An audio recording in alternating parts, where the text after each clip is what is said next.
Hello, my name is Voya and welcome to my deep guide, and in today's video I'm going to be testing something that I wanted to test for a little while now, and that is basically the direct comparison of the writing quality, just the quality, not the experience or anything. It's just basically like, what do you see? What's the quality of the handwriting that you see on most of the kind of devices that people are considering for that type of use case scenario. So the devices that I'm going to be testing in today's video are going to be the Supernote Air 3C, Supernote Air 3, Kindle Scribe, Remarkable 2, Supernote A5X, and the Supernote A6X2. I tried to gather the devices that are representative of different technologies, different approaches, and different kinds of things. So, for example, Supernote Air 3C is representative of most or all of the BSR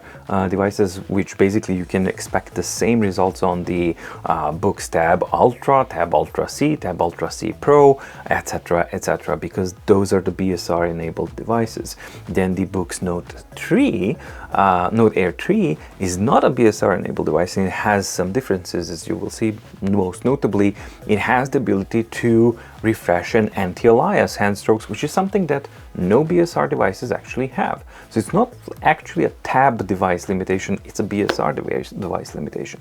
Then we have also differences, for example, between A5X and the Remarkable 2, which are both 227 ppi, but Supernote A5X does have the anti-aliasing option, while the Remarkable 2 doesn't. So it's interesting to see like what differences can we see. And of course, Kindle Scribe with the 300 ppi. So what I'm going to be looking at here is basically, first of all, quality and also the precision of it. Basically, how nicely does the device capture my handwriting. And then I'm going to be comparing also the exported results so that we can have like a whole nice picture of these devices, so that you know how they compare to each other in this aspect. Before you go, if you find videos like this interesting, please do make sure that you subscribe to the channel, because that helps the channel's growth. And also, if you do like the videos like this,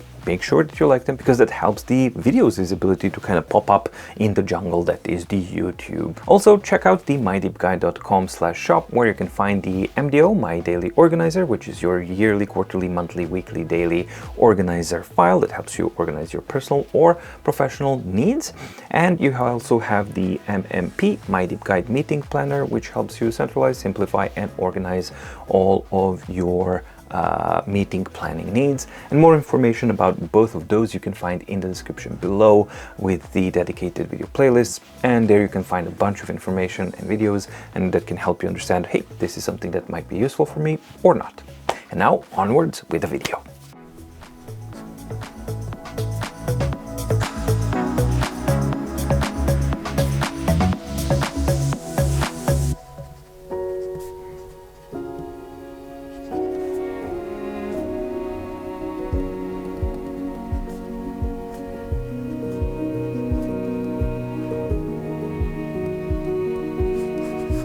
Now let's export all of those and move on to the computer to actually see what they are. And yeah, let's also do the zoom in close-up shots so that I can then compare that as well when I'm at the computer. Okay, so here is the comparison image that I made with the labels of each of the devices here. And yeah, this is the same exact zoom level, same everything. So everything completely equalized, so that we can see like the best that we can. How do these actually compare when you look at them a little bit more closely, beyond the speed and all that kind of stuff? So if I start with the Note Air 3C and the Note Air 3, I mean, obviously, I would expect that the Note Air 3 is more crisp and more nicer type of quality, simply because it does have that anti-aliasing processing option on as an option. And whereas the Note Air 3C, Tab Ultra C Pro, and C, all of the other BSR enabled devices, they no longer have that option. However, When I actually compared them back to back, it's hard because of the matrix. The color matrix is going to mask some of that anti-aliasing, as we've discussed before, but that's a technicality, because ultimately I don't think that it matters whether it's the matrix or processing or something. What matters is actually the end result. And in here, the end result is that, yeah, Note 3C with the 300 ppi and apparently no processing looks or writes pretty much very similar to the Note 3 with the processing and anti-aliasing enabled, right? So that's actually a big surprise for me, because I expected that the Note 3 is going to be a lot more, but yeah, Note 3C is actually appears to be as good as the Note Air 3. Then we move on to the Kindle Scribe, and we start to see, well, yes, the difference in pretty much all of the stuff. And first of all, we have zero processing, zero anti-aliasing on Kindle Scribe, and that, despite the 300 ppi on it, it doesn't really matter, because if you compare the Note 3C, which has 300 ppi black, and the Kindle Scribe, the quality of the writing that you actually see is extremely jagged, simply because it doesn't have that anti-aliasing. However, there's also another thing that's happening here, which is, as you can see, my, for example, all of, the way I write the SC end test, it's my handwriting, right? That's how it looks like. And when I compare all on these two, it's authentic. This is if I wrote it on a piece of paper, it would look like that.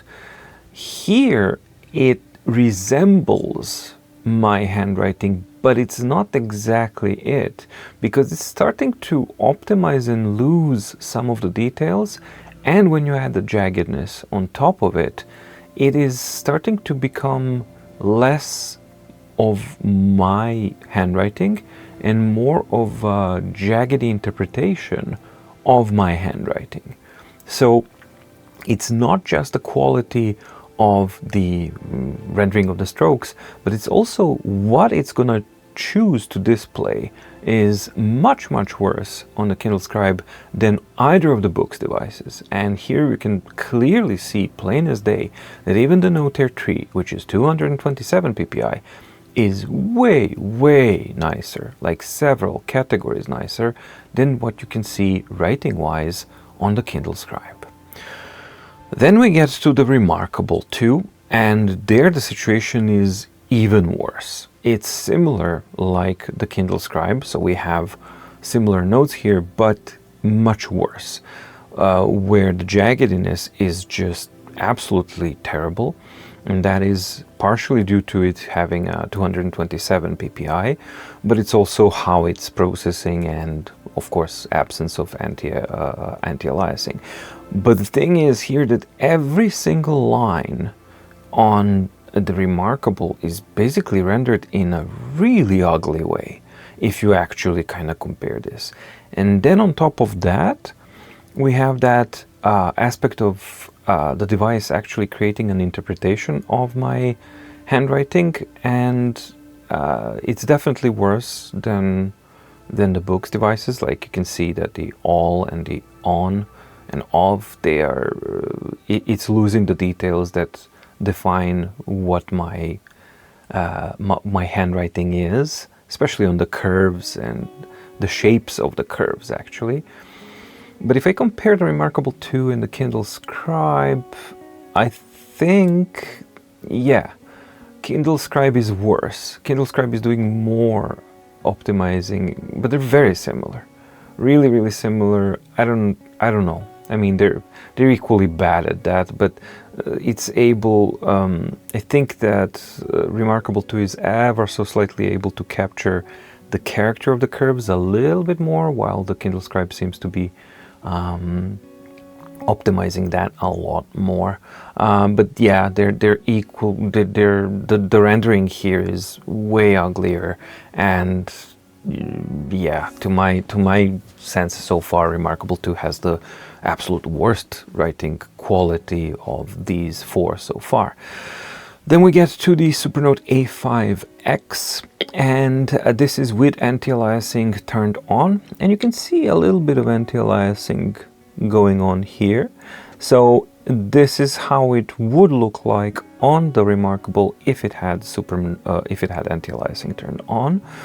So it is slightly less jaggedy, but by no means anywhere close the quality of the, let's say, Note Air 3. Let's compare apples to apples, because this is 227 ppi as well. So these two, if I compare them, both have filtering turned on, and it's just simply a fact that the Note Air 3 and the Books filtering is way better than what we see on the Supernote A5X. But if you actually compare the Supernote A5X filtering and quality to the Remarkable and the Kindle Scribe, then it's certainly a lot better. Then we get to the quality of capturing and the strokes, and here we have a different issue. It is capturing the quality, the precision is good, where it captures the nuances of my handwriting, especially like if you look at the scent, right? It's really similar. The basic characteristics are there, while on these two they are kind of lost, and all as well and off. So it's able to capture those curves well, but it seems to be optimizing curves quite a bit, because we have like a straight line here, and then almost like a almost like straight lines, that we have like a collection of straight lines, and that the resolution at which Supernote is processing the curves is lower, that it's actually not doing, I don't know, that's just how it looks like to me. It looks a little bit blocky when I compare it to the other one, especially when I compare it to the Books. But overall, definitely better and nicer and better than Remarkable 2 or the Kindle Scribe. Absolutely, definitely better, but not good as either Note Air 3C or the Note Air 3. And then we have the Supernote A6X2 finally, with pretty much the same thing actually here. And this is 300 ppi, but it's a smaller screen, so effectively you end up pretty much seeing the same kind of thing. Yeah, this is filtering as well on, and pretty much the same story here. And yeah, there we go. There's the blocky optimization of the curves that you can see. Sometimes the curves are very nice. Sometimes they start going like I don't know what to do there. Sometimes curves are still good, but then you see this is a nice curve, and then block, block, block. And then here, block, and then like this. So it's kind of weird. I guess it's the threshold at which angle it's going to start interpreting it as a curve, and when it's going to interpret it as a straight line. And that's something that adds to slight perception of imprecision and a little bit of messiness when compared to, for example, the Books devices and the Books handwriting. But very, very similar, if not identical, type of character and quality between the Supernote A6X2 and the A5X. But overall, I mean, there's absolutely no competition here when you actually look at this. Note Air 3 and the Note Air 3C, deliver hands down the absolute best quality of the handwriting, and the best accuracy and the character of the handwriting as well out of these 6 devices. Now we're gonna switch from the handwriting of the devices onto the exported quality of these. And as you can see, I tried to match them as best as I can so that we can actually compare them to each other, and then compare to what you get from the platform and to the export itself. So let's see, all of them have been exported as rasterized PDF single page images. So no vectors here, simply rasterized PDFs, and then we can compare what we get to see. So Note 3C and Note 3, realistically I expected them to be exactly the same, but they are not. And I guess this is where the 300 ppi comes into play. Maybe this is exported in a higher resolution, because it certainly looks like it. But there's a lot more anti-aliasing here than here, and this looks like a clear-cut difference between Note 3 having the native resolution of 227, which means X amount of pixels, and when you export that as a bitmap PDF, that means that the exported one, while it's going to be the same quality, the resolution is simply going to be lower, and then your exported quality actually is going to be quite noticeably higher on the Note 3C. And that was a surprise again. I mean, makes perfect sense, but it's definitely something to see, like it's a very obvious difference between these two. Then we get to Kindle Scribe, which the story of awfulness continues. I mean, this is just dreadful on every account. This is ugly and this is jagged, and there's zero reason why this would be exported like this. I mean, maybe you have some reasons to keep it optimized on the device and ugly and jaggedy like that, but when you export, that's when you can do any kind of processing you want. And to not include it, I mean, 300 ppi export from Books Note 3C versus Kindle Scribe. I mean, this is ridiculous how big of a difference this is. So yeah, absolutely terrible results there. Then we get to Remarkable 2, and here they show exactly how it is supposed to be. And I think that what they are doing is something smart. I think that when they're, even though this is exported as a PDF, it looks like they generated the SVG curves and vectors here, and then simply rasterized it and then exported it as such, which is the proper way to do things, because then you get, even though you have 227 ppi resolution, and I think that they are exporting in a much higher resolution than a native one, just so that they can actually get this kind of really nice quality of the exported PDF document, because this is a PDF document, same as the other ones, it's not an SVG. Then we move on to the Supernote A5X, and oh, yeah, that's not a nice exporting solution here. Here we have two problems. First problem is the resolution quality, and it's really not that good. I mean, when you compare it to the Note 3, which would be the direct comparison here, it just looks dirty and messy. And here we see the problem of the curves optimizations that I talked about even more clearly, simply because it's a clear, and there you go. So you can see clearly, well, these are round curves. We have block, block, block, block, block, block, block, block, block, block, block. So the optimization rendering of the vectors that your strokes actually create is brutal. It's really brutal, and it just doesn't have nice Bezier curving between the vector points. It seems like it doesn't have them at all. It's just doing a linear point-to-point type of rendering, which definitely shows. I mean, look at the E here and the E curve here, everything, just compare them. So it looks like it's the same type of resolution, but the compression is more, and that is just a messier, blockier, and overall less pleasant result than either the Remarkable 2 or the either of the Books devices.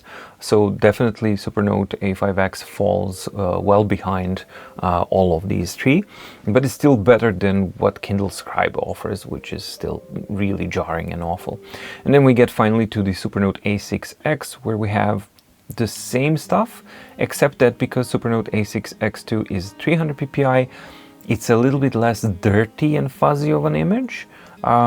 because of the higher resolution, because this is 227 ppi, this is 300 ppi. So when it's exported, it has a certain amount of pixels. More pixels here looks a little bit more cleaner and better, but we still have that blockiness optimization clearly present on the A6X2 as well. So that is basically the analysis of the results here from the exported results. As far as the winner goes, I think that it's a clear winner still, Note Air 3C here for me. Even though Remarkable 2 improved considerably, the cleanliness is really nice, but I still don't like the interpretation it does of capturing my my handwriting. It's a bit better, but it's not all there. So this is like double filtering. The device itself made an interpretation of my handwriting when it was capturing it, and then when it captured the vector points and it was exporting it, it converted it to a nicer, smoother thing, which made it look a little bit better, but it's not my handwriting. This is a nicer interpretation, smoother interpretation of my handwriting, but it's still not exactly my handwriting. It's not as precise as it is Note Air 3. So if I had to compare these two, because they are 227 ppi, right? I prefer Note Air 3, despite it having a lower resolution and being a bit more fuzzier than the Remarkable 2 export. I prefer this simply because it captures the nuances and the character of my own handwriting. But yeah, when compared to the Note Air 3C, it's absolutely better. Then we have Supernote A5X and A6X. I believe A6X is marginally better because it has a cleaner resolution. Then it would be A5X, and then absolute last place again would be Kindle Scribe, because this result is absolutely inexcusable. And finally, I'm just kind of curious to see like the comparisons between these two when I'm just kind of jumping between. What's actually interesting is that Supernote is doing 0. Like, it is what you see is what you get. So what is exported is exactly what you've seen on the screen of the device, and that's exactly what the Kindle Scribe is actually doing as well. So it's exactly the same there as well. To most extent, it's actually Note Air 3 as well, and Note Air 3C. It's just that we remove that matrix, and then we can actually see the cleanliness of this whole thing. So that's how nice it would be if it was not color. But yeah, definitely the most improvement between what you see on the device and what's exported is on Remarkable. I think overall winner, when I combine both of these, would have to be the Note Air 3C for me. Absolutely, simply because it performs excellent on all fronts. Definitely, absolutely excellent on all fronts. So yeah, for me, the absolute winner is, as the best writing quality, would be the Note Air 3C. However, if the objective problem of the color matrix of a Kindle, not Kindle, but Kaleido 3 screen is something that does bother you, then the very close second would be the Note Air 3. And yeah, then there's no doubt in my mind that Kindle Scribe is an absolute last. Absolutely the last one. Remarkable 2 would have been, because it's actually worse in what it displays on the device than Kindle Scribe. Just terrible. But the exported stuff is actually a lot better than what Kindle Scribe does. So I think it gathers points there. But I think overall, Supernotes, they're the same for all intents and purposes. They're pretty much the same. There's a marginal difference between A6X2 and A5X in favor of A6X2. I think they are combined better than the Remarkable 2, simply because for me it matters what you see on the device itself. Yes, it's important that what you export is also nice, readable, and looks professional and good. And that's where it falls behind compared to Remarkable 2, absolutely. But it really is better and considerably better than the Remarkable 2, as in what you see on the device itself. But again, yeah, when you compare any of these four with either of the two books devices, there's a huge gap between what books devices offer as writing quality and what the rest actually offer as the writing quality. Well, for me, that was actually interesting and insightful. And it quantified some things that I was suspecting all along. Whenever I go back to Remarkable 2, for me, it just looks messy and imprecise. And it was not always like that. Prior to version 2, it was able to actually capture handwriting quite well, but they've been doing some optimizations and some things that actually, in my opinion at least, and from what I can see from these examples as well, is that basically the device is not capturing your handwriting, it's actually interpreting your handwriting, because it's doing some optimizations and some things. So what you actually end up seeing is not my handwriting, and it doesn't feel like it's mine, and also it's ugly. Especially when you compare it to other devices doing the same thing, it's noticeably uglier. As far as I can see, it's kind of messy and it's just not that good. Which is a shame, because the writing is supposed to be a strong point. That's the focal point of the device, right? Well, it used to be until it started to be something else that I don't really know what they want it to be, but I guess it's searching for an identity right now. But before it went on that quest, it was just, hey, this is a replacement paper, that's what you do with it, and you write with it.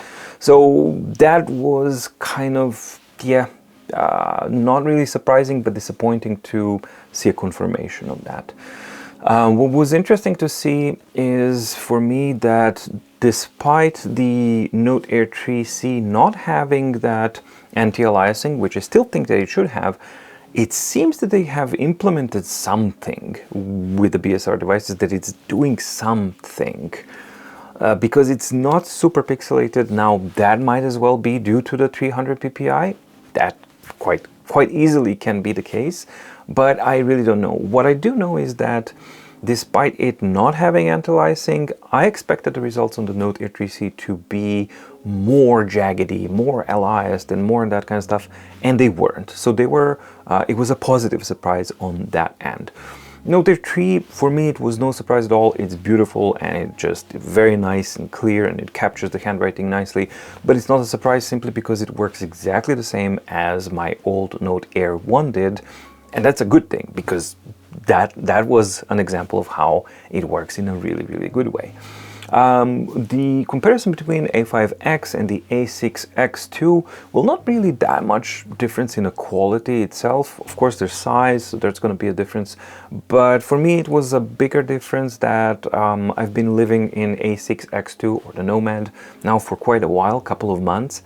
And now I got back to A5X and I kind of noticed the speed difference, just how much more responsive the X2 platform is. So that's going to be interesting to actually just kind of hypes up the expectancy of the A5X2 when it does finally come out, to actually kind of see that. So yeah, that's kind of my take on these things. I'm curious to hear what is your impression, what's your take, how important is this, and how did these results look to you? Is your interpretation different? And if it is, how did they strike you, and which is your favorite and which one is your least favorite? Thank you so much for watching. Stay safe, stay healthy, and see you in the next video. Bye!